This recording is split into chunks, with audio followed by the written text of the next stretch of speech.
గౌరవనీయ ముఖ్యమంత్రి గారు ఇవాళ జీతభత్యాల గురించి 1వ తేదీనే జీతభత్యాలు ఇచ్చామని చెప్పారు. ఇది పూర్తిగా సత్యదూరమైనటువంటిది. నిన్న 7వ తారీఖు దాకా కూడా ఉద్యోగస్తులకు జీతాలు పడుతున్నాయి. ఇవాళ ఉదయం నా దగ్గరికి కాంట్రాక్ట్ లెక్చరర్లు వచ్చి అన్నా 2 నెలలైంది జీతాలు రాలేదు, అసెంబ్లీలో మాట్లాడండి అని ఈరోజు ఉదయం కాంట్రాక్ట్ లెక్చరర్లు నా దగ్గరికి వచ్చారు.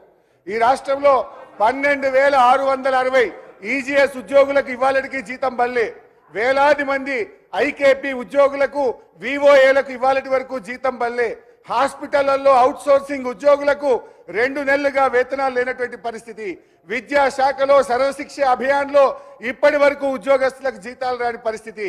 నేను మిమ్మల్ని విమర్శించడం కోసం చెప్తలేను. 1వ తారీఖు ఇచ్చినమని సత్యదూరమైన విషయం సభలో చెప్పారు. కరెక్షన్ చేసుకోండి.